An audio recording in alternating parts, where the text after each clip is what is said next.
الحمد لله كفى وسلام على عباده الذين اصطفى أما بعد فأعوذ بالله من الشيطان الرجيم بسم الله الرحمن الرحيم إن الله اشترى من المؤمنين أنفسهم وأموالهم بأن لهم الجنة يقاتلون في سبيل الله فيقتلون ويقتلون وقال رسول الله صلى الله عليه وسلم جاهدوا المشركين بأموالكم وأنفسكم وألسنتكم أو كما قال عليه الصلاة والسلام اللهم صل على محمد وعلى آل محمد كما صليت على إبراهيم وعلى آل إبراهيم إنك حميد مجيد اللهم بارك على محمد وعلى آل محمد كما باركت على إبراهيم وعلى آل إبراهيم إنك حميد مجيد اللهم إني أعوذ بك من شر لساني ومن شر سمعي ومن شر بصري ومن شر مني হাকিমুল উম্মাহ international হিফজ মাদ্রাসা ও national মাদ্রাসার হাফেজ ছাত্রদের দস্তারবন্দি উপলক্ষে ওয়াজ মাহফিলের প্রধান বক্তা আল্লামা ডক্টর শেখ ফখরুল আশিকি, বিশ্বকোষ বিভাগ, ইসলামিক ফাউন্ডেশন ও ধর্মীয় উপস্থাপক 21 টিভি, প্রিন্সিপাল অত্র মাদ্রাসা। বিশেষ আকর্ষণ মুফতি গিয়াসউদ্দিন আল আজাদ, খতিব বাইতুর রহমান কেন্দ্রীয় জামে মসজিদ, মাওনা, গাজীপুর। পরিচালক বিকিরণ শিল্পী গোষ্ঠী। বিশেষ বক্তা মাওলানা মুফতি হাবিবুর রহমান সাইফি, খতিব কাজী ফুরি ফেরদৌস জামে মসজিদ, মিরপুর 1, ঢাকা। মাওলানা শফিকুল ইসলাম রুহানি, খতিব আন-নূরি জামে মসজিদ, মিরপুর 1, ঢাকা। মাওলানা মুফতি রহমতুল্লাহ, খতিব গাবতলী বড়বাজার জামে মসজিদ, ঢাকা। সভাপতি জনাব ডক্টর আহসানুল হাদি, অধ্যাপক, ঢাকা বিশ্ববিদ্যালয়, ফার্সি বিভাগ। আরজ গুজার মোহাম্মদ আকরাম হুসাইন, পরিচালক ও ইনচার্জ অত্র মাদ্রাসা। মাওলানা আরিফুল ইসলাম, ভাইস প্রিন্সিপাল অত্র মাদ্রাসা। উপস্থিত হজরত উলামায়ে কেরাম, মুসলমান ভাইয়েরা, আল্লাহ তাআলার দরবারে শুকরিয়া আদায় করছি। আল্লাহ আমাদেরকে এই মাহফিলে উপস্থিত হওয়ার তৌফিক দান করেছেন, বলি আলহামদুলিল্লাহ। সূরাতুত তাওবাহ 111 নম্বর আয়াতে কারিমা তেলাওয়াত করেছে। এই আয়াতে আল্লাহ তাআলা মৌলিক 5টি বিষয়ে আলোচনা করেছেন। আলোচনা বুঝার সুবিধার্থে উলামায়ে হযরত ছাড়া অন্য যারা আছেন আমার সাথে একটু যদি প্রথমে একটু বলে নেন তাহলে আলোচনাটা বোঝা সহজ হবে।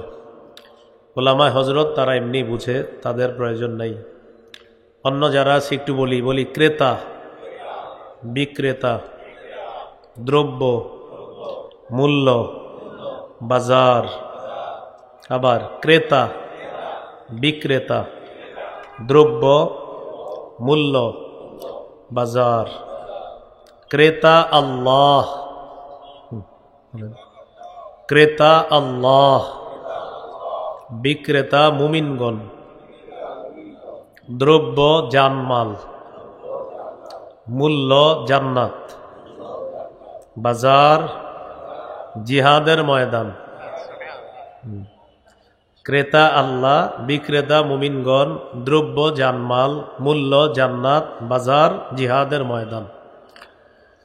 আল্লাহ তাআলা বলেন, ইন্নাল্লাহ আশতারা, নিশ্চয়ই আল্লাহ ক্রয় করে নিয়েছেন, আল্লাহ হলেন ক্রেতা, মিনাল মুমিনিনা, মুমিনদের থেকে, মুমিনরা হলো বিক্রেতা, আনফুসাহুম ওয়া আমওয়ালাহুম, তাদের জানমাল, জানমাল হলো দ্রব্য, বিআন্না লাহুমুল জান্নাহ, এই জানমাল নামক দ্রব্যের মূল্য পরিশোধ করবে আল্লাহর দেওয়া জান্নাত দিয়ে। ইউকাতিলুনা ফি সাবিলিল্লাহ ফায়াকতুলুনা ওয়া ইউকতালুন, তারা আল্লাহর রাস্তায় লড়াই করবে, কাফেরদেরকে হত্যা করবে, নিজেরা শহীদ হবে, তারা আল্লাহর জান্নাতের মেহমান হবে, জান মালের বিনিময়ে মূল্য হিসাবে আল্লাহর দেওয়া জান্নাত তারা পেয়ে যাবে। তাহলে ক্রেতা আল্লাহ, বিক্রেতা মুমিনগণ, জানমাল দ্রব্য, জান্নাত মূল্য, বাজার জিহাদের ময়দান। জিহাদ করার নিয়ত আছে সবার?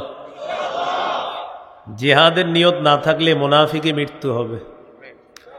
সহিহ মুসলিমের বর্ণনা 1910 নম্বর হাদিস, قال رسول الله صلى الله عليه وسلم من مات ولم يغزو ولم يحدث به نفسه مات على شعبة من النفاق, কোন ব্যক্তি মৃত্যুবরণ করলো, জিহাদ করলো না অথবা জিহাদের সংকল্প করলো না, জিহাদের নিয়ত রাখলো না, সে মুনাফিকই মৃত্যুবরণ করলো।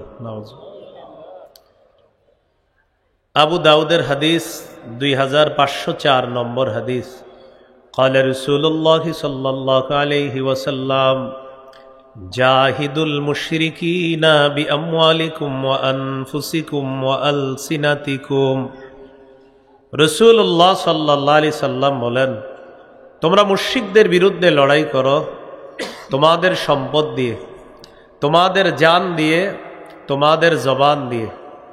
সম্পদ দিয়ে লড়াই করতে হবে, জান দিয়ে লড়াই করা, আরেকটা হলো জবান দিয়ে লড়াই করা। 90 ভাগের বেশি আমরা মুসলমান। ইদানিংকালে আমাদের দেশের সামান্য কিছু মুশরিকদের ভাবসাব এমন যে তারা 90 ভাগের বেশি মুসলমানের উপর আধিপত্য বিস্তার করতে চায়।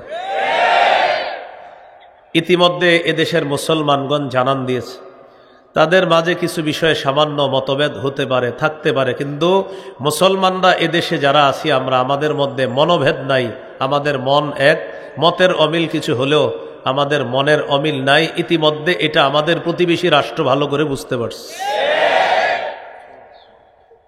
রাসূলুল্লাহ সাল্লাল্লাহু আলাইহি সাল্লাম বললেন, মুশরিকদের বিরুদ্ধে লড়াই করো, সম্পদ দিয়ে লড়াই করো, জান দিয়ে লড়াই করো, জবান দিয়ে লড়াই করো।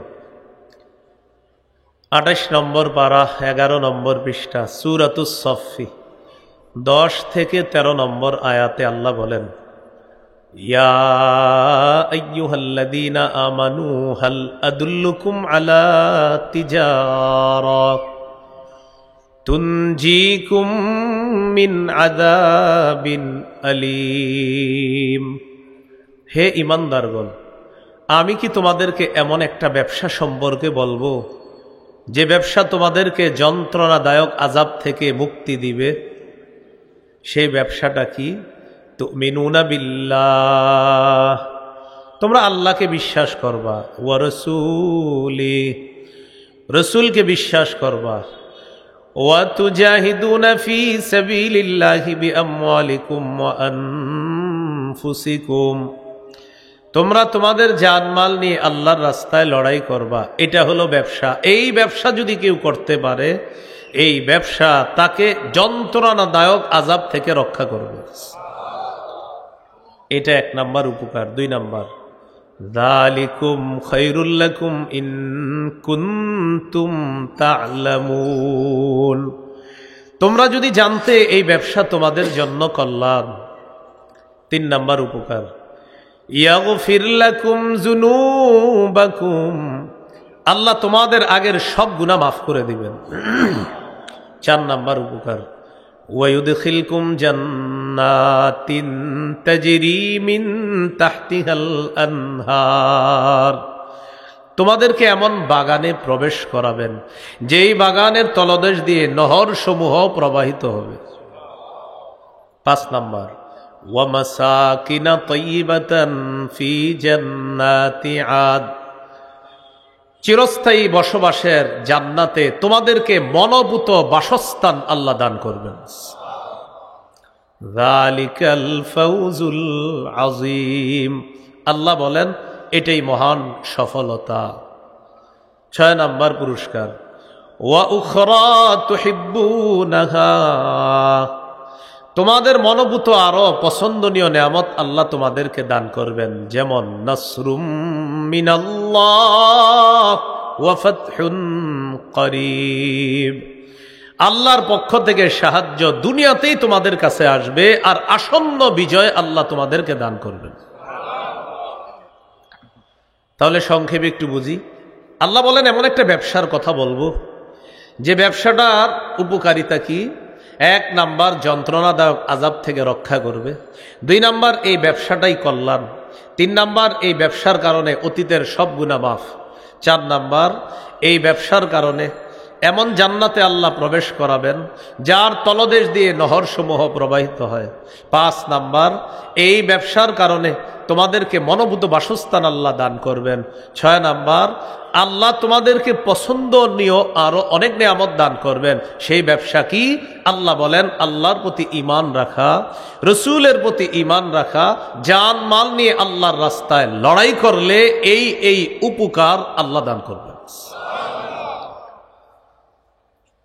সূরাতুল হুজুরাত 15 নম্বর আয়াত, 26 পারা 16 নম্বর পৃষ্ঠা আল্লাহ তাআলা বলেন, ইন্নামাল মুমিনুনা আল্লাযীনা আমানু বিল্লাহ ওয়া রাসূলিহি সুম্মা লাম ইয়ারতাবু ওয়া জাহাদু বিআমওয়ালিহিম ওয়া আনফুসিহিম ফী সাবিলিল্লাহ উলাইকা হুমুস সাদিকুন। আল্লাহ তাআলা বলেন খাঁটি মুমিন হলো তারা যারা আল্লাহকে বিশ্বাস করে, রসুলকে বিশ্বাস করে, একটুও সন্দেহ করে না, যারা জান মাল নিয়ে আল্লাহর রাস্তায় লড়াই করে। আল্লাহ বলেন তারাই হলো খাঁটি ইমানদার।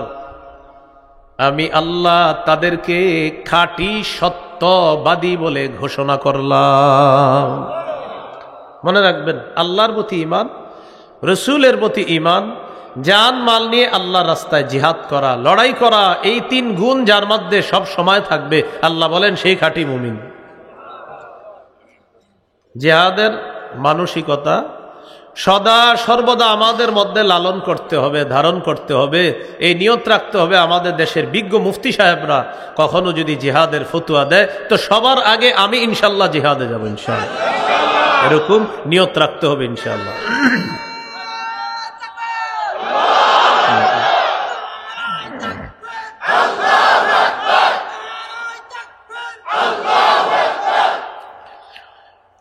এই হলো আপনার জিহাদের মানসিকতা রাখা। এখন একটু আমার সাথে বলেন 8টি পছন্দনীয় জিনিস থেকে আল্লাহকে, রসুলকে, জিহাদকে সবচেয়ে বেশি ভালোবাসতে হবে। কয়টি পছন্দনীয় জিনিস থেকে? সূরাতুত তাওবা 24 নম্বর আয়াতে আল্লাহ তাআলা বলেন, কুল ইন কানা আবাউকুম ওয়া আবনাউকুম ওয়া ইখওয়ানুকুম ওয়া আজওয়াজুকুম ওয়া আশীরাতুকুম ওয়া আমওয়ালুন ইকতারাফতুমুহা ওয়া তিজারাতুন তাখশাউনা কাসাদাহা ওয়া মাসাকিনু তারদাউনাহা আহাব্বা ইলাইকুম মিনাল্লাহি ওয়া রাসূলিহি ওয়া জিহাদিন ফী সাবিলিহি ফাতারাব্বাসু হাত্তা ইয়াতিয়াল্লাহু বিআমরিহি। আল্লাহ তাআলা বলেন যদি তোমাদের মা বাবা, যদি তোমাদের সন্তান, যদি তোমাদের ভাই বোন, যদি তোমাদের স্ত্রী, যদি তোমাদের পরিবার, যদি তোমাদের সম্পদ, যদি তোমাদের ব্যবসা, যদি তোমাদের প্রিয় বাসস্থান, কটা হলো? চারটা। যদি তোমাদের মা বাবা, যদি তোমাদের সন্তান, যদি তোমাদের ভাই বোন, যদি তোমাদের স্ত্রী, যদি তোমাদের পরিবার, যদি তোমাদের ব্যবসা, যদি তোমাদের সম্পদ, যদি তোমাদের ব্যবসা, যদি তোমাদের প্রিয় বাসস্থান আল্লাহর চাইতে, রসুলের চাইতে আর জিহাদের চাইতে বেশি প্রিয় হয়, ফাতারাব্বাসু হাত্তা ইয়াতি আল্লাহু বিআমরিহি, তাহলে অপেক্ষা করো, আল্লাহ তাআলা গজব নিয়ে আসবে, এই অপেক্ষা করো। নাউযুবিল্লাহ। কি শিখলাম? বিপরীতটা শিখতে হবে। মা বাবার চাইতে, সন্তানের চাইতে, ভাই বোনের চাইতে, স্ত্রীর চাইতে, পরিবারের চাইতে, সম্পদের চাইতে, ব্যবসার চাইতে, বাসস্থানের চাইতে আল্লাহকে, রসুলকে, জিহাদকে বেশি ভালোবাসতে হবে। এই হলো 8টি পছন্দনীয় জিনিসের চেয়ে আল্লাহকে, রসুলকে আর জিহাদকে বেশি ভালোবাসতে হবে। আল্লাহ তাআলা তৌফিক দান করেন। আবু দাউদের হাদিস 2484 নম্বর হাদিস, 2484।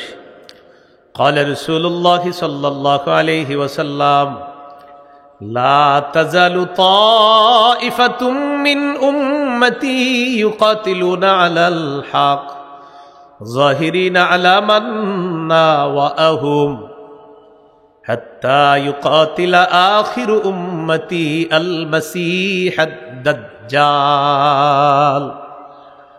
রাসূলুল্লাহ সাল্লাল্লাহু আলাইহি সাল্লাম বলেন, আমার উম্মতের একটা দল সদা সর্বদা হকের পক্ষে লড়াই করবে, সদা সর্বদা তারা হকের পক্ষে জিহাদ করবে, শত্রুদের বিরুদ্ধে তারা বিজয় অর্জন করবে। এইভাবে চলতে চলতে আমার উম্মতের সর্বশেষ দলটি দাজ্জালের বিরুদ্ধে লড়াই করবে আর আল্লাহ তাদেরকে বিজয় দান করবে। আবু দাউদের হাদিস 2532 নম্বর হাদিস, 2532। এই হাদিসটি পুরাটা মন দিয়ে শোনেন, শেষের দিকে যে অংশটা এটা ভালো করে শোনেন। কি বলে দেখেন? قال رسول الله صلى الله عليه وسلم ثلاثة من أصل الإيمان। নবীজি বলেন ঈমানের মূল বিষয় 3টা। 1 নাম্বার আল কাফু আম্মান ক্বালা লা ইলাহা ইল্লাল্লাহ। যে ব্যক্তি বলে লা ইলাহা ইল্লাল্লাহ, তাকে কথার কষ্ট দেওয়া যাবে না, কর্মের কষ্ট দেওয়া যাবে না। এইটা 1 নাম্বার। 2 নাম্বার ওয়ালা নুকাফিরুহু বিযামবিন। যেই ব্যক্তি বলে লা ইলাহা ইল্লাল্লাহ, কোনো গুনাহের কারণে তাকে আমরা কাফের বলবো না। একটা গুনাহ করলো সে আর কাফের বলে দিলাম, এমনটা করব না। এটা মুফতি সাহেবদের কাজ, এটা ফতুয়া বিভাগের কাজ, কারো উপর ফতুয়া লাগানো। 3 নাম্বার ওয়ালা নুখরিজুহু মিনাল ইসলামি বিআমাল। কোন মুসলমান যদি বলে লা ইলাহা ইল্লাল্লাহ, এই মুসলমানের কোন কর্মকাণ্ড দেখেই আমরা তাকে ইসলাম থেকে বের করে দিব না। মানে একটা কাজ দেখে বলে দিলাম তুমি মুসলমান না, না এটা আমার আপনার কাজ না, এটা বলবে, এটা বড় বড় দায়িত্বশীল যারা মুফতি সাহেব তাদের কাজ। তাহলে যে বলে লা ইলাহা ইল্লাল্লাহ তাকে কথা কর্মের কষ্ট দেওয়া যাবে না। যে বলে লা ইলাহা ইল্লাল্লাহ তাকে কোনো গুনাহের কারণে আমরা সাধারণ ঠুসঠাস কাফের বলে ফেলবো না। যে বলে লা ইলাহা ইল্লাল্লাহ, কোন একটা কর্ম দেখে তাকে আমরা ইসলাম থেকে সে বের হয়ে গেছে এমনটা আমরা সচরাচর বলে ফেলবো না। নবী বলেন এই হলো ঈমানের মূল বিষয় 3টা। এরপর বলেন ওয়াল জিহাদু মাজিন মুনদু বাসানি আল্লাহ। আমাকে আল্লাহ যেদিন থেকে নবী বানিয়েছেন সেদিন থেকে জিহাদ জারি আছে, এটা চালু থাকবে, এটা অব্যাহত থাকবে। ইলা আইয়ুকাতিলা আখির উম্মতি আল মাসিহাদ দাজ্জাল। আমার উম্মতের সর্বশেষ দলটি দাজ্জালের বিরুদ্ধে লড়াই করা পর্যন্ত জিহাদের বিধান চালু থাকবে, বলবৎ থাকবে। শেষে কি বলে দেখেন, লা ইউবতিলুহু জাওরু জাইরিন ওয়ালা আদলু আদিল। কোন জালেমের জুলুম, কোন বিচারকের বিচার জিহাদের বিধান বাতিল করতে পারবে না। কোন দেশের বিচারক যদি বলে জিহাদ নিষিদ্ধ, মুসলমানদের দায়িত্ব হবে পাল্টা বলে দেওয়া তুমি নিষিদ্ধ। কোন বিচারক যদি বলে জিহাদ নিষিদ্ধ, মুসলমানরা কি বলবে? তুমি নিষিদ্ধ। কারণ কেউ বললেও নিষিদ্ধ হবে না। রাসূল সাল্লাল্লাহু আলাইহি ওয়াসাল্লাম বলে দিয়েছেন, লা ইউবতিলুহু জাওরু জাইরিন ওয়ালা আদলু আদিলিন। জিহাদের বিধান লা ইউবতিলুহু, বাতিল করতে পারবে না। ফাইল হলো জাওরু জাইর, কোন জালেমের জুলুম জিহাদের বিধানকে বাতিল করতে পারবে না। ওয়ালা আদলু আদিল, কোন বিচারকের বিচার জিহাদের বিধানকে বাতিল করতে পারবে না। জিহাদ আছে, জিহাদ চলবে, এটা পবিত্র বিধান। সন্ত্রাস এটা অপবিত্র, জিহাদ এটা পবিত্র। সন্ত্রাস নামক অপবিত্র কর্মকাণ্ড নির্মূল করার সর্বশ্রেষ্ঠ পবিত্র বিধানের নাম জিহাদ। সন্ত্রাস আর জিহাদ সম্পূর্ণ আলাদা, বুঝতে হবে। এটা শিখাইবেন বাচ্চারা ছোটবেলা থেকে। জিহাদ পবিত্র, সন্ত্রাস অপবিত্র, শিখাতে হবে বাচ্চাদেরকে। মুসলমান মা বোনরা সন্তানকে ছোটবেলা থেকে শিখাতে হবে। আল্লাহ আমাদেরকে কথাগুলা বোঝার তৌফিক দান করে। তাহলে সবার জিহাদের নিয়ত আছে ইনশাআল্লাহ? না থাকলে কি মৃত্যু হবে? আল্লাহ আমাদেরকে হেফাজত করেন। আবু দাউদের বর্ণনা 1449 নম্বর হাদিস, 1449 নম্বর হাদিস। এই হাদিসের বর্ণনাকারী আব্দুল্লাহ ইবনে হুবশিগিল খাসআমি রাদিয়াল্লাহু তাআলা তিনি বলেন, আন্না রাসূলুল্লাহি সাল্লাল্লাহু আলাইহি ওয়াসাল্লাম সুইলা আইয়ুল আমালি আফজালু ইয়া রাসূলুল্লাহ। ইয়া রাসূলুল্লাহ, আল্লাহর কাছে সবচেয়ে শ্রেষ্ঠ আমল কোনটি আপনার কাছে জানতে চাই। নবীজি বলেন, তুলুল কিয়াম, লম্বা সময় নামাজে দাঁড়িয়ে থাকা, এটা হলো শ্রেষ্ঠ আমল।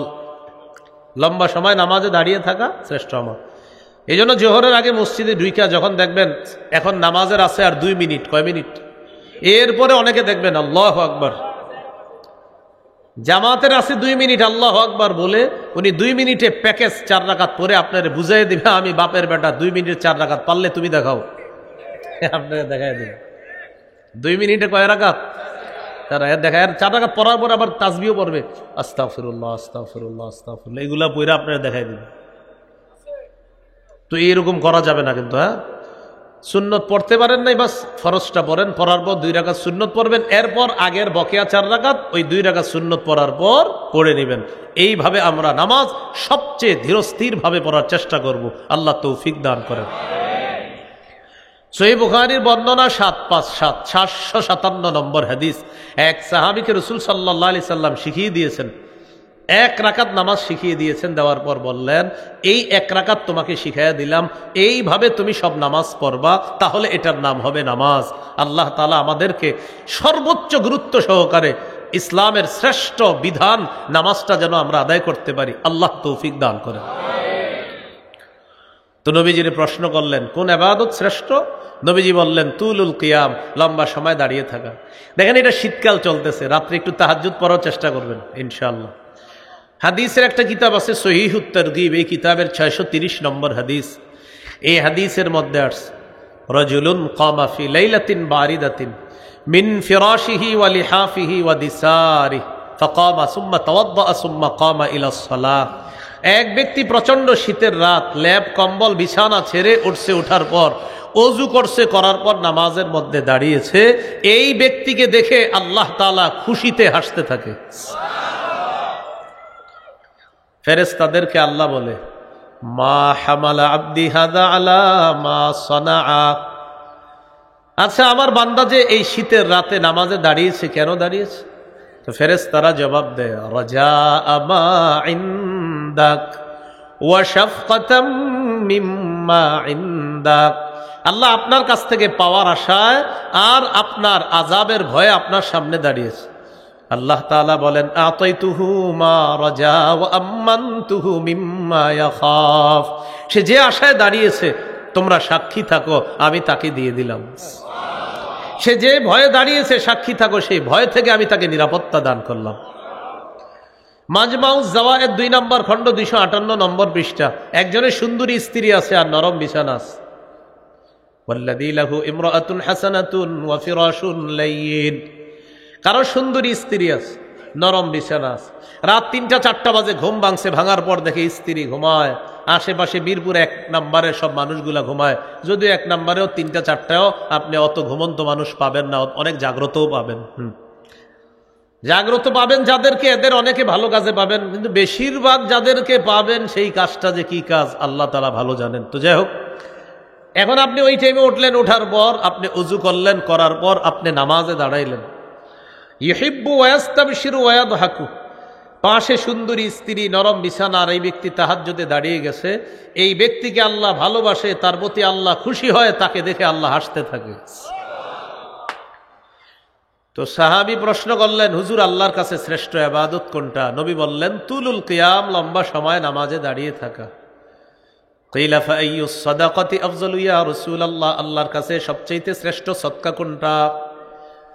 নবীজি বললেন, জাহাদুল মুকিল্লি, কোন ব্যক্তি উপার্জন করার পর কষ্টার্জিত উপার্জন থেকে সে সামান্য সদকা করা, এই সদকা আল্লাহর কাছে শ্রেষ্ঠ সদকা বলে গণ্য হয়ে যায়। 3 নাম্বার, কিলা ফাআইয়ুল হিজরাতি আফযালু ইয়া রাসূলুল্লাহ, হুজুর আল্লাহর কাছে শ্রেষ্ঠ হিজরত কোনটি? নবীজি বললেন, মান হাজারা মা হারামাল্লাহু আলাইহি, আল্লাহ যা হারাম করেছেন এই হারাম কাজ থেকে বেঁচে থাকা, এটা আল্লাহর কাছে শ্রেষ্ঠ হিজরত বলে গণ্য হয়ে যায়। কিলা ফাআইয়ুল জিহাদি আফযালু ইয়া রাসূলুল্লাহ, প্রশ্ন করা হলো আল্লাহর কাছে সবচেয়ে শ্রেষ্ঠ জিহাদ কোনটি? নবীজি বললেন, মান জাহাদাল মুশরিকিনা বিমালিহি ওয়া নাফসি, কোন ব্যক্তি যদি নিজের জান মাল নিয়ে আল্লাহর রাস্তায় মুশরিকদের বিরুদ্ধে লড়াই করে, এই জিহাদ আল্লাহর কাছে শ্রেষ্ঠ জিহাদ বলে গণ্য হয়ে যায়। কিলা ফাআইয়ুল কতরি আশরাফু ইয়া রাসূলুল্লাহ, ইয়া রাসূলুল্লাহ, আল্লাহর কাছে সবচেয়ে শ্রেষ্ঠ শাহাদাত কোনটি? সবচেয়ে শ্রেষ্ঠ হত্যাকাণ্ড কোনটি? নবীজি বললেন, মান উহরিকা দামুহু ওয়া উকিরা জাওয়াদুহু, কোন ব্যক্তিকে জিহাদের ময়দানে শহীদ করা হলো আর তার ঘোড়াটাকেও শহীদ করা হলো, এই হত্যাকাণ্ড, এই শাহাদাত আল্লাহর কাছে সবচেয়ে মর্যাদাপূর্ণ শাহাদাত। বলেন শাহাদাত, আবার বলেন। তাহলে নতুন আলোচনা, শাহাদাত, শহীদ হওয়া। প্রথমে জানলাম ক্রেতা আল্লাহ, বিক্রেতা মুমিনগণ, দ্রব্য জানমাল, মূল্য জান্নাত, আর ময়দান হলো, বাজার হলো জিহাদের ময়দান। জিহাদের ময়দানে জিহাদ করা লাগে, জিহাদ বিষয়ে জানলাম। জিহাদ করতে করতে শহীদ হওয়া লাগতে পারে, তো শহীদ হব কিনা এটার ভূমিকা একটা হাদিস জানি, তিরমিজির বর্ণনা, 1656 নম্বর হাদিস। قال رسول الله صلى الله عليه وسلم لا يكلم أحد في سبيل الله والله أعلم بمن يكلم في سبيله إلا جاء يوم القيامة اللون لون الدم والريح ريح المسك। কোন ব্যক্তি আল্লাহর রাস্তায় জিহাদ করার জন্য গেছে, আঘাত লাগছে শরীরের মধ্যে, এই আঘাত লাগার কারণে কিয়ামতের ময়দানে এই ব্যক্তি যখন আল্লাহর সামনে যাবে, তার রং হবে রক্তের রং, আর তার শরীর থেকে মেশক আম্বরের ঘ্রাণ বের হবে। তিরমিজির হাদিস, 1655 নম্বর হাদিস। قال رسول الله صلى الله عليه وسلم ثلاث حق على الله عونهم, নবী বলেন 3 ব্যক্তিকে সাহায্য করা আল্লাহ নিজের উপর ওয়াজিব করে নেয়। 1 নাম্বার, আল মুজাহিদু ফি সাবিলিল্লাহ, কোন ব্যক্তি যদি আল্লাহর রাস্তায় জিহাদ করে, এই মুজাহিদকে, মুজাহিদের পরিবারকে সাহায্য করা আল্লাহ নিজের উপর ওয়াজিব করে নেয়। 2 নাম্বার, ওয়াল মুকাতাবুল্লাযী ইউরিদুল আদা, কোন গোলাম তার মনিবের সাথে চুক্তিবদ্ধ হয়েছে, এই পরিমাণ টাকা দিলে মনিব তাকে আজাদ করে দিবে, এই গোলামকে গোলামের জিনজির থেকে মুক্ত করার জন্য আল্লাহ তাকে সাহায্য করা নিজের উপর ওয়াজিব করে নেয়। 3 নাম্বার, ওয়ান্নাকিহুল্লাযী ইউরিদুল আফাফা, যে ব্যক্তি বিয়ের মাধ্যমে নিজেকে পুত পবিত্র করতে চায়, আল্লাহ তাআলা তাকে সাহায্য করা নিজের উপর ওয়াজিব করে নেয়। এই 3 ব্যক্তির একজন হলো আল্লাহর রাস্তার মুজাহিদ। তো জিহাদে গেলে শরীরে আঘাত লাগতে পারে, আবার যদি নসিব ভালো হয় শাহাদাতের মর্যাদাও লাভ করতে পারি। আল্লাহ তাআলা তৌফিক দান করেন। সহিহ বুখারীর বর্ণনা, 3123 নম্বর হাদিস। عن أبي هريرة رضي الله تعالى عنه قال قال رسول الله صلى الله عليه وسلم তাকাফফালাল্লাহু লিমান জাহাদা ফি সাবিলিল্লাহ লা ইউখরিজুহু ইল্লাল জিহাদু ফি সাবিলি ওয়া তাসদীকু কালিমাতি বিআন ইউদখিলাহুল জান্নাতা আও ইয়ারজিআহু ফি মাসকানিহি আল্লাযী খারাজা মিনহু মা নালা মিন আজরিন আও গানিমা। এক ব্যক্তি জিহাদে বের হয়েছে, জিহাদে বের হওয়ার পর আল্লাহর রাস্তায় লড়াই করতেছে। আল্লাহর রাস্তায় লড়াই করতেছে, তার শুধুমাত্র নিয়ত, আল্লাহ আমি তোমাকে খুশি করার জন্যই জিহাদে আসছি, আল্লাহ তুমি পুরস্কার দিবা এই আশায় জিহাদে আসছি। আল্লাহ দায়িত্ব নিয়ে নেয়, হয়তো তাকে শহীদ করে জান্নাতে পৌঁছায়া দিবে, অথবা গাজী বানিয়ে প্রচুর গনিমতের মাল সম্পদ সহ তার বাড়িতে আল্লাহ তাকে ফিরাইয়া দিবেন। তাহলে একটা হলো শহীদ আর একটা হলো গাজী। সহিহ মুসলিমের বর্ণনা 1878 নম্বর হাদিস। قال رسول الله صلى الله عليه وسلم مثل المجاهد في سبيل الله كمثل الصائم القائم القانت بآيات الله لا يفتر من صيام ولا صلاة। এটা একটু তাকান, দেখেন আল্লাহু আকবার। এক ব্যক্তি রোজা রাখছে, নামাজে আছে, তেলাওয়াত করতেছে। আবার বলছি, আমি নামাজে আছি, আমি রোজাদার, আমি নামাজে আছি, আমি তেলাওয়াত করতেছি, আমি ক্লান্ত হই না, নামাজ পড়তেও ক্লান্ত হই না, রোজা রাখতেও আমার ক্লান্তি লাগে না, তেলাওয়াত করতেও আমার ক্লান্তি লাগে না। নবীজি বলেন, ক্লান্তিহীন রোজাদার, ক্লান্তিহীন নামাজ আদায়কারী, ক্লান্তিহীন তেলাওয়াতকারী, এই ব্যক্তির যেমন সওয়াব, মুজাহিদ আল্লাহর রাস্তায় পা রাখার সাথে সাথে হাত্তা ইয়ারজিআল মুজাহিদু ফি সাবিলিল্লাহ, মুজাহিদ আল্লাহর রাস্তায় পা রেখে ফিরে আসার আগ পর্যন্ত তার আমল নামায় ক্লান্তিহীন রোজাদার, ক্লান্তিহীন সালাত আদায়কারী আর তেলাওয়াতরত ব্যক্তির যেই পুরস্কার, আল্লাহ মুজাহিদের আমল নামায় ফিরে আসার আগ পর্যন্ত এই পুরস্কার তার আমল নামায় লিপিবদ্ধ চলতেই থাকে, চলতেই থাকে। তাহলে জিহাদের নিয়ত আছে ইনশাআল্লাহ। আঘাত লাগতে পারে, নিয়ত আছে ইনশাআল্লাহ। শহীদ হওয়া লাগতে পারে, নিয়ত আছে ইনশাআল্লাহ। আল্লাহ তৌফিক দান করেন। তিরমিজির হাদিস 1661 নম্বর হাদিস, 1661। قال رسول الله صلى الله عليه وسلم ما من أحد من أهل الجنة يسره أن يرجع إلى الدنيا غير الشهيد। নবীজি বলেন, জান্নাতের মধ্যে যারা আছে তারা কেউ দুনিয়াতে আসতে চাইবে না শুধু শহীদ ছাড়া। শহীদ বারবার দুনিয়াতে আসতে চাইবে। সুবহানাল্লাহ। فإنه يحب أن يرجع إلى الدنيا ويقول حتى أقتل 10 مرات। শহীদ বারবার দুনিয়াতে আসতে চাইবে আর বলবে, আমাকে আবার শহীদ করা হোক, আবার আমাকে জিন্দা করা হোক, আবার আমাকে শহীদ করা হোক, আবার আমাকে জিন্দা করা হোক। এইভাবে যদি আমাকে 10-12 শহীদ করা হয়, আমি বারবার শহীদ হওয়ার জন্য প্রস্তুত। কেন? নবীজি বলেন, মিম্মা ইয়ারা মিম্মা আতাহুল্লাহু মিনাল কারামা। আল্লাহ শহীদকে যে পুরস্কার দান করেছেন, এই পুরস্কার শহীদ পাওয়ার পর শহীদ বারবার চাইবে, আল্লাহ আমি দুনিয়াতে আবার যাব, আবার শহীদ হব, আবার পুরস্কার নিব, আবার যাব, আবার শহীদ হব, আবার পুরস্কার নিব। বাবু 10-12 যদি শহীদ করো, আমি রাজি আছি, আমি বারবার তোমার কাছে পুরস্কার নিতে চাই। এবার আমার দিকে একটু তাকান, দেখেন এই যে হযরত চিমটি কিন্তু দিব না আপনি, আপনি আবার সবাই বুঝাই না দিছি। হ্যাঁ, আমি চিমটির অভিনয় করতেছি, আপনাদের দিব না। এইভাবে একটা চিমটি দিলাম, তো হালকা চিমটির মতো একটা আঘাত লাগছে এরকম। নবীজি বলেন, যে শহীদ হয়, শহীদ শুধু এতটুকুই ব্যথা উপলব্ধি করতে পারে। এই হালকা একটু লাগছে, বাস শহীদ। তো রাসূলুল্লাহ সাল্লাল্লাহু আলাইহি সাল্লাম তিরমিজির বর্ণনায় বলে দিলেন যে শহীদ এত পুরস্কার পায়, তাই তার মনে হবে আমি যদি আবার যাই তো আবার এই পুরস্কার আমি নেওয়ার জন্য দুনিয়াতে যাব। সুবহানাল্লাহ। সূরা আলী ইমরান 169 নম্বর আয়াত। এই আয়াত আল্লাহ কেন নাজিল করলেন, প্রেক্ষাপটটা শুনেন। প্রেক্ষাপটটা আবু দাউদের 2520 নম্বর হাদিসে আছে, 2520 নম্বর হাদিসে সূরা আলী ইমরানের 169 নম্বর আয়াত নাজিলের প্রেক্ষাপট আছে। এই হাদিসের বর্ণনাকারী আব্দুল্লাহ ইবনে আব্বাস রাদিয়াল্লাহু তাআলা আনহুমা তিনি বলেন, قال رسول الله صلى الله عليه وسلم لما أصيب إخوانكم بأحد جعل الله أرواحهم في جوف طير خضر سبحان الله। উহুদের যুদ্ধে তোমাদের যে ভাইয়েরা শহীদ হয়েছে তাদের আত্মাগুলা আল্লাহ তাআলা সবুজ পাখির পেটের মধ্যে ঢুকিয়ে দিস। তারিদু আনহারুল জান্নাহ ওয়া তাকুলু মিন সিমারিহা ওয়া তা'বি ইলা কানাদিলা মিন যাহাবিন মুআল্লাকাতিন ফি জিল্লিল আরশ।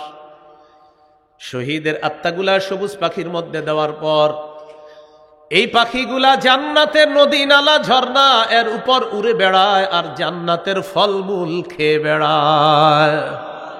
মজার বিষয় দেখেন, উঠতে উঠতে খাইতে খাইতে তারা আরশের ছায়ার নিচে স্বর্ণ দ্বারা তৈরি করা ফানুস আছে, ফানুস, এই ফানুসের মধ্যে গিয়ে শহীদের আত্মারা বসবে। বসার পর আপোষে গল্প করবে। এবার শহীদরা সুবহানাল্লাহ আপোষে গল্প। তো এক শহীদ আরেক শহীদের সাথে গল্প শুরু। মুফাসসিরিনে কেরামের কেউ কেউ বলেন এটা বদরের যুদ্ধের শহীদগণের কথা, আর আব্দুল্লাহ ইবনে আব্বাস রাদিয়াল্লাহু তাআলা আনহুমার মত দ্বারা বোঝা যায় এটা উহুদের যুদ্ধের শহীদের কথা। আপনি যেই শহীদে হোক না কেন শহীদদের ব্যাপারে রাসূল বলতেছেন। তো শহীদরা তখন বসবে।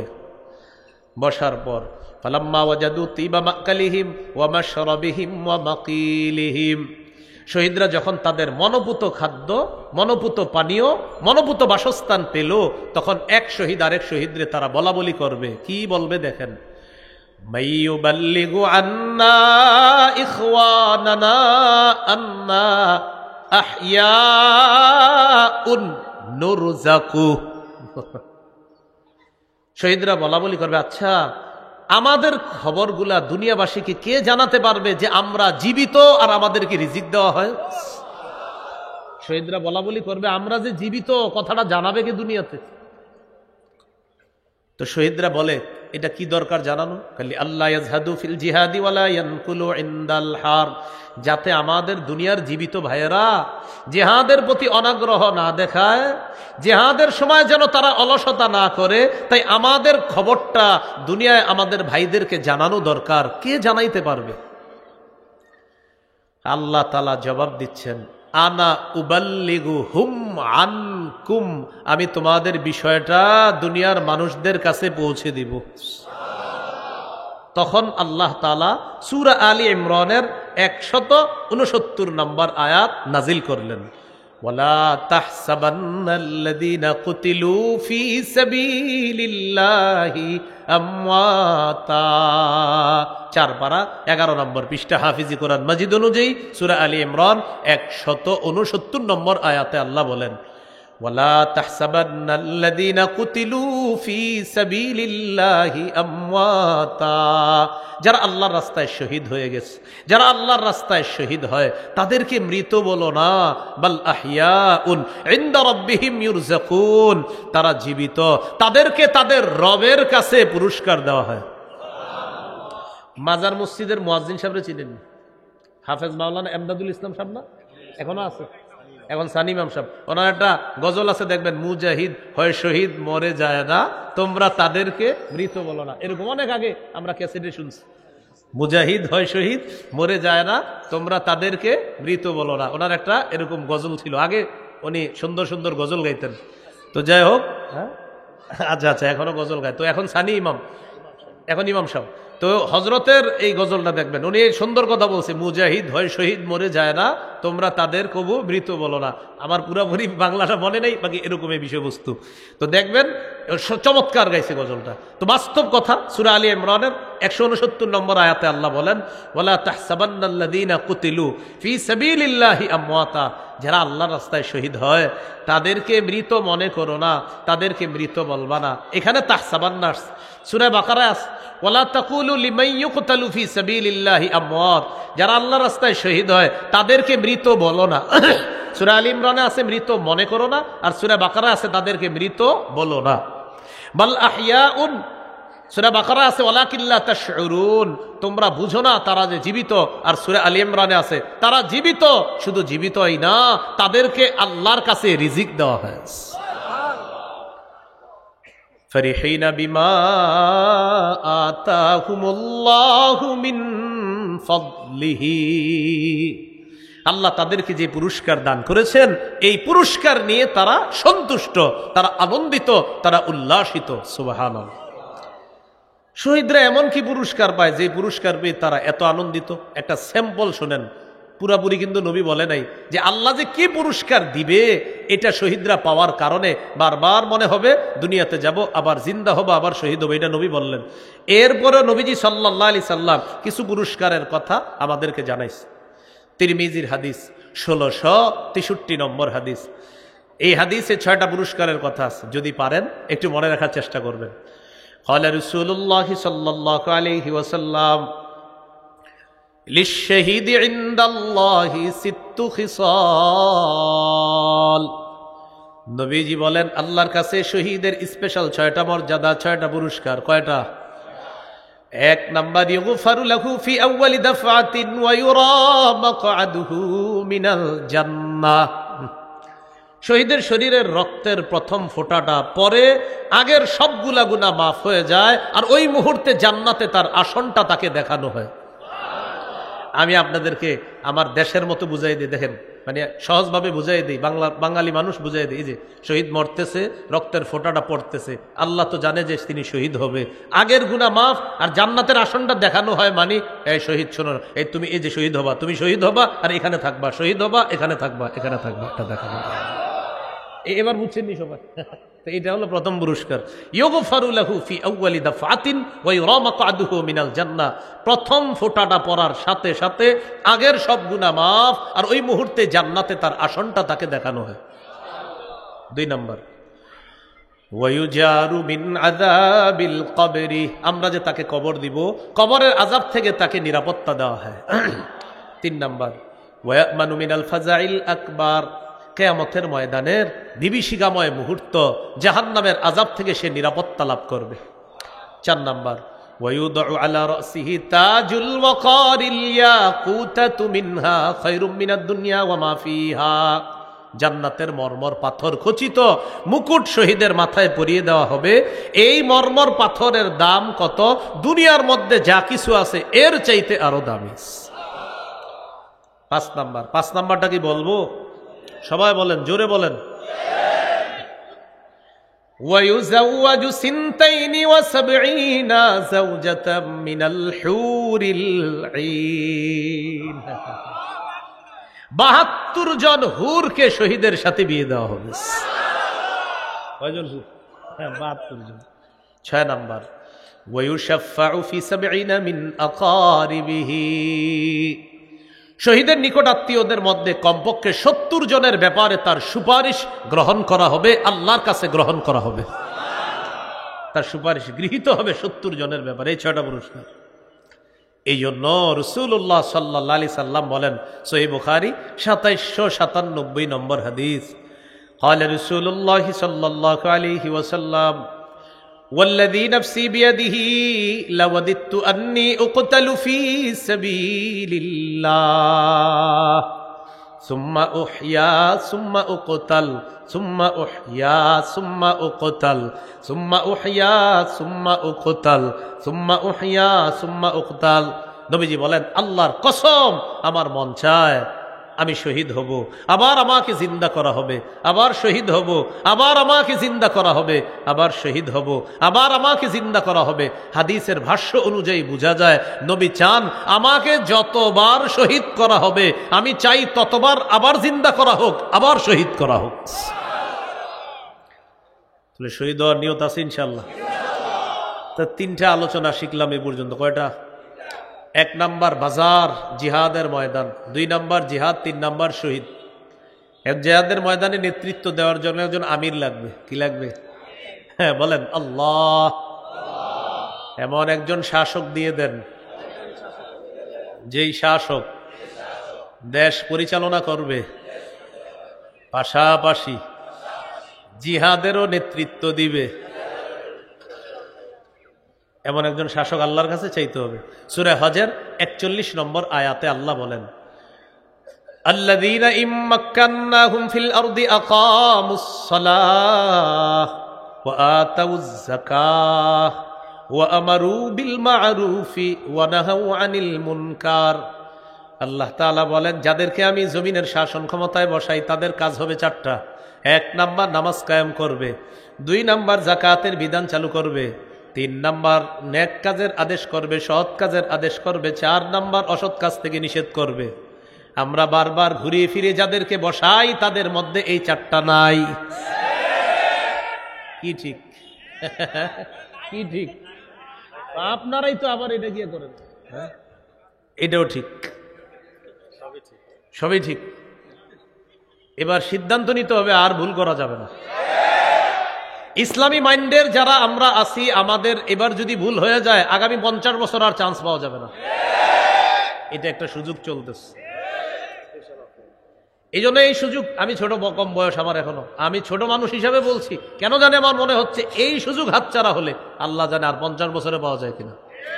এরপরে বড়রা তারা আরো অভিজ্ঞ মতামত পেশ করবে, তারা আমার চেয়ে অবশ্যই তারা অভিজ্ঞতা সম্পন্ন মানুষ, তাদের মতামত আরো সুন্দর হবে। আমার মনে হচ্ছে কাঁচা বুদ্ধিতে মনে হচ্ছে আর এই চান্স এত সহজে পাওয়া যাবে না। পাওয়া যাবে না বলতে পেতে দিবে না অন্যরা। এই সুযোগটা আমরা কাজে লাগাইতে হবে। এই জন্য বলেন আল্লাহ, বাংলাদেশে শরিয়া আইন চাই। শরিয়া আইন চায় না তারা কোনো না কোনো অপরাধে, অপরাধী যারা। শরিয়া আইন চায় না তারা কোনো না কোনো অপরাধে অপরাধী যারা। চোর শরিয়া আইন চাইবে না, হাত কাটা যাবে। দর্শক শরিয়া আইন চাইবে না, পাথর মারা হবে অথবা দৌড়া মারা হবে। যারা নাটক সিনেমা করে তারা শরিয়া আইন চাইবে না, কোনো নারীর গায়ে অশ্লীল ভাবে স্পর্শ করতে পারবে না। এই জন্য শরিয়া আইন যদি চালু হয়, যত অপরাধী চোর বাটপার আছে তাদের জন্য বাধা হবে শরিয়া আইন। তাই শরিয়া আইনের বিকল্প নাই। আল্লাহ আমাদের দেশে শরিয়া আইন চালুর ব্যবস্থা করে দেন। তাহলে একজন শাসক চাই, যে শাসক দেশ চালাবে, আবার জেহাদের ময়দানেও কি দিবে? নেতৃত্ব দিবে। সূরা নিসা 59 নম্বর আয়াত আল্লাহ তাআলা বলেন, ইয়া আইয়ুহাল্লাযীনা আমানু আতিউল্লাহ ওয়া আতিউর রাসূলা ওয়া উলিল আমরি মিনকুম। হে ঈমানদারগণ, তোমরা আল্লাহর আনুগত্য করো, রাসূলের আনুগত্য করো, তোমাদের মধ্যে যারা শাসক তাদের আনুগত্য করো। রাসূলের আনুগত্য, আল্লাহর আনুগত্য, রাসূলের আনুগত্য, শাসক দায়িত্বশীল আমিরের আনুগত্য, তাদের আনুগত্য করা। আল্লাহর আনুগত্য নিঃশর্তভাবে করতে হবে। রাসূলের আনুগত্য আল্লাহর হুকুমে নিঃশর্তভাবে করতে হবে। আমিরের, শাসকের আনুগত্য নিঃশর্তভাবে করা যাবে না। আমির যদি কোরআনের বিরুদ্ধে কথা বলে, হাদিসের বিরুদ্ধে কথা বলে, আমির যদি কোরআন সুন্নাহর অপব্যাখ্যা করে, এই আমিরের কথা শোনাও যাবে না, মানাও যাবে না। সহিহ বুখারী 7144 নম্বর হাদিসের বর্ণনা, রাসূলুল্লাহ সাল্লাল্লাহু আলাইহি সাল্লাম বলেন, আস-সামউ ওয়াত-তাআতু আলাল মারইল মুসলিমি ফীমা আহাব্বা ওয়া কারিহা মা লাম ইউমার বিমাসিয়া ফাইযা উমিরা বিমাসিয়াতিন ফালা সামআ ওয়ালা তাআতা। মুসলমানদের উপর ওয়াজিব আমিরকে মানা ততক্ষণ, শাসককে মানবে ততক্ষণ যতক্ষণ নাফরমানিমূলক কথা না বলা হবে। যদি নাফরমানিমূলক কথা বলা হয়, হুকুম করা হয়, আদেশ করা হয়, ফালা সামআ, এই আমিরের কথা শোনা যাবে না, ওয়ালা তাআতা, তার কথা মানাও যাবে না, ইতাআত করা যাবে না। কি করা যাবে না? হ্যাঁ, জোরে বলেন, কি করা যাবে না? সহিহ বুখারী 4340 নম্বর হাদিস, আলী রাদিয়াল্লাহু তাআলা আনহুর বর্ণনা, বাসান নবী সাল্লাল্লাহু আলাইহি সাল্লাম সারিয়া, নবীজি একটা বাহিনী পাঠাইছে এক এলাকায়। ওয়াস্তা'মালা আলাইহিম রাজুলাম মিনাল আনসার, এক সাহাবীকে, আনসারী সাহাবীকে আমির বানায়া দিস। ওয়া আমারহুম আইয়ুতিউহু, তাদেরকে নবী বলে দিলেন আমির যা বলবে সব শুনবা। ভাই, এটা মন দিয়ে শোনেন, আজকের আলোচনার সবচেয়ে গুরুত্বপূর্ণ আলোচনা এই অংশ, মন দিয়ে শোনেন। নবীজি একটা দলকে জিহাদে পাঠাইলেন, আমির বানায়া দিলেন, আর বললেন আমির যা বলবে সব শুনবা। মাশাআল্লাহ, আমির সাহেব রওনা করছে তাদেরকে নিয়ে। ফাগাদিবা, হঠাৎ আমির সাহেবের রাগ উঠছে। রাগ ওঠার পর আমির সাহেব সবাইকে বললেন, আলাইসা ক্বাদ আমারাকুম রাসূলুল্লাহ সাল্লাল্লাহু আলাইহি ওয়াসাল্লাম আন তুতিউনি। আচ্ছা, নবী কি তোমাদেরকে হুকুম করে নাই আমাকে মানার জন্য? আমি যা বলবো সব মানবা, এটা কি নবী তোমাদেরকে বলে নাই? সবাই বললেন বালা, হ্যাঁ নবী বলছে। তো আমির সাহেব বললেন, যেহেতু নবী বলছে আমি যা বলবো সব শুনবা, তাহলে এক কাজ করো, ইজমাউলি হাতাবা, লাকড়ি সংগ্রহ করে নিয়ে আসো।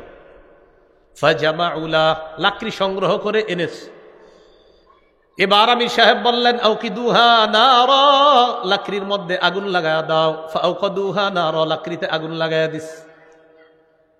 আগুন লাগানোর পর আমির সাহেব বললেন উদখুলুহা, তোমরা সবাই আগুনে ঝাঁপ দাও। নবীজি একটা বাহিনী পাঠাইলেন, আমির নিযুক্ত করে দিলেন। বাহিনীকে বললেন আমির যা বলবে সব শুনবা। আমির সাহেবের রাগ উঠে গেছে। রাগ উঠার পর আমির সাহেব বললেন নবী যা বলছে তোমাদেরকে বলে নাই আমি যা বলবো তা শুনবা? হ্যাঁ নবী বলছে আমির সাহেব আপনি যা বলবেন আমরা তা শুনবো, বলেন কি করতে হবে? আমির সাহেব বললেন তোমরা লাকড়ি সংগ্রহ করে নিয়ে আসো। এনেছে তারা। এবার আগুন জ্বালাও, জ্বালিয়েছে। এবার আমির সাহেব বললেন সবাই আগুনে ঝাঁপ দাও। ফাহাম্মু, সবাই মানসিকভাবে প্রস্তুত, আগুনে ঝাঁপ দিবে।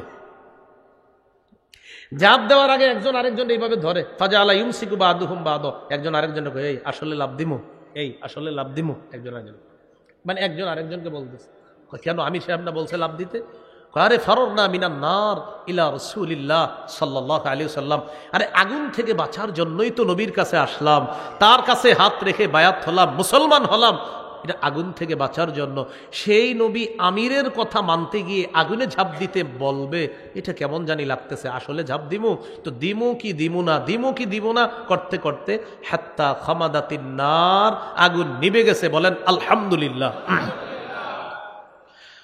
ওয়াসাকানা গদবুহু, আমির সাহেবের রাগও ঠান্ডা হয়ে গেছে। বলেন আলহামদুলিল্লাহ। শুধু হযরত জিটটা 10 বছরেও ঠান্ডা হইল না। বুঝলাম না কি ঠিক? থামেন থামেন থামেন। না না আমি তো কিছু বলি না, এমনি বললাম একটু। আল্লাহ ঠান্ডা করে দেখ, সারা পৃথিবীর সবাইকে আল্লাহ এক ন্যাক করে দেখ। আল্লাহ আপনি কবুল করেন। তা আগুনে ঝাঁপ দিল না, এই ঘটনা নবীজির কাছে গেছে। যাওয়ার পরে নবীজি বললেন সর্বনাশ, লাউ দাখালুহা মা খারাজু মিনহা ইলা ইয়াউমিল কিয়ামা, তারা যদি আমিরের কথা শুই না আগুনে ঝাঁপ দিত, কিয়ামত পর্যন্ত আগুন থেকে বের হতে পারত না। হাদিসের শেষে বললেন ইন্নামাত তাআতু ফিল মারুফ, আমিরের কথা মানতে হবে শুধু ন্যায়সঙ্গত কথা কাজে। আমির নাফরমানিমূলক কথা বললে আমিরের কথা মানাও যাবে না, শোনাও যাবে না। ওলামায়ে হক্কানি, ওলামায়ে উম্মত, লাখ লাখ আলেম যদি বলে যে ভাই অমুকের কিছু ভুল আছে, তার এই এই সিদ্ধান্তগুলা ভুল আছে, এক্ষেত্রে প্রশ্নও তোলা যাবে না। আর বাস আলেমদের কথা মেনে নেওয়াটা বুদ্ধিমানের কাজ, মেনে না নেওয়া গোমরাহি পথভ্রষ্টতার কারণে। সরাহাতান কথা ভাই। এই জন্য বুদ্ধিমানের কাজ হলো আলেমদের কথাটা মেনে নেন আপনি। আল্লাহ তৌফিক দান করেন। 4টা বিষয় শিখলাম। বাজার জিহাদের ময়দান, জিহাদের ময়দানে জিহাদ করতে হবে, জিহাদ করতে করতে শহীদ হতে হবে, এই নিয়ত রাখতে হবে। শহীদ হওয়ার নিয়ত আছে তো? একটা হাদিস বলা হয় না, বলে ফেলি। সহিহ মুসলিমের 1909 নম্বর হাদিস। রাসূলুল্লাহ সাল্লাল্লাহু আলাইহি সাল্লাম বলেন মান সাআলাল্লাহ শাহাদাতা বিসিদকিন, এই হাকিমুল উম্মত মাদ্রাসা আশেপাশে আপনার কেউ নিয়ত করছে আল্লাহ আমি শহীদ হব, পাক্কা নিয়ত করছে। বাল্লাগাহুল্লাহু মানাজিলাশ শুহাদা ইন মাতা আলা ফিরাশি, এই ব্যক্তি এই মিরপুর এই এলাকায়ও যদি মারা যায়, তার বিছানায় মারাও যদি যায়, তো পাক্কা নিয়ত আল্লাহ তাকে শহীদদের মর্যাদায় পৌঁছায় দেবে। এগুলো 3 নাম্বার। 4 নাম্বার, একজন আমির লাগবে। আর আমির কে হবে? তো বলছিলাম একজন শাসক, যে শাসক হবে আদর্শ শাসক, ওই শাসক আমাদেরকে দেশও চালাবে, আবার জিহাদের ময়দানে নেতৃত্ব দিবে। আল্লাহ তাআলা আমাদের সকলকে যে কথাগুলো বললাম শুনলাম, আমরা সবাই যেন আমল করার তৌফিক দান করেন।